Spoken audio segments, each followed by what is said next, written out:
Lesson 19. Can Jesus make me clean? That's a big deal. And in fact, in my experience, this is the hardest lesson for Christians to learn. You can convince Christians of the creation of the world, of predictive prophecy, of the reality of miracles, but I've had more difficulty convincing Christians that God has actually made them clean than any other theological point. And in this short little story, we're going to tackle it head on. It comes from Mark chapter 1. It's about a leper who approaches Jesus. Verse 40. And a leper came to him, imploring him, and kneeling said to him, "If you will, you can make me clean." Leprosy, that's a problem. In fact, the word itself, you know what it means? Leprosy? To peel. Because it was some kind of infection in the skin that caused it to deteriorate and literally peel off.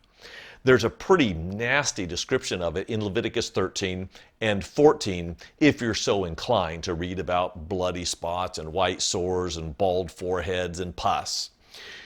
The reality is, no one could cleanse someone of leprosy except God. God could declare someone clean, they would be clean.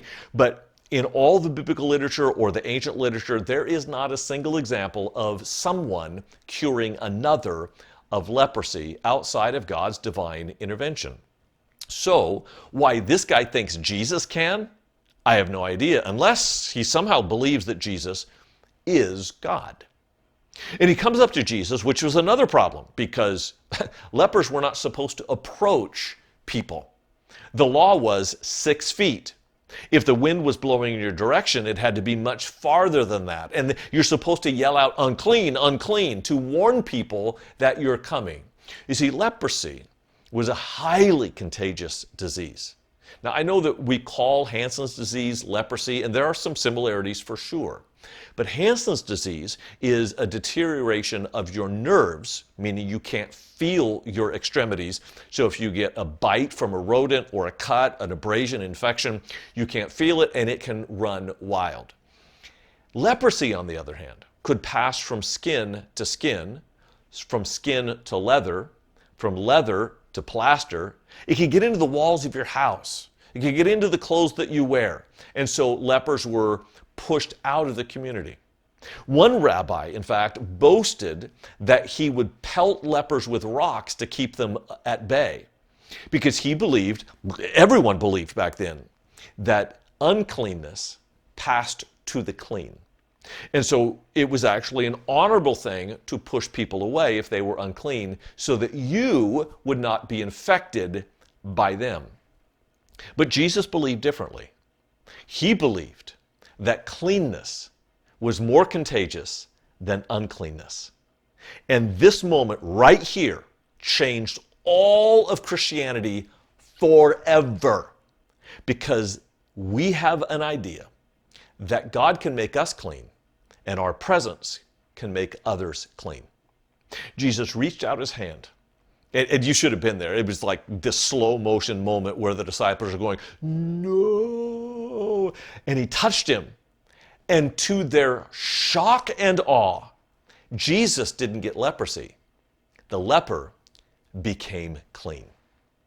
And in verse 43, Jesus sternly charged him and sent him away at once and said to him, "See that you say nothing to anyone, but go show yourself to the priest and offer for your cleansing what Moses commanded, for a proof to them."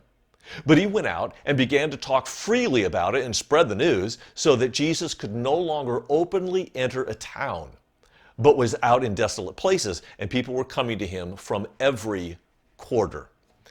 Two things are going on here. The first, Jesus tells him, don't talk about it. Why? In the Gospel of Mark, this is called the Messianic secret. And we run into it several times where Jesus says, "Shh, don't tell anyone." It wasn't because he was ashamed. My opinion, there are multiple opinions. My opinion is it was just too early to reveal his messianic identity.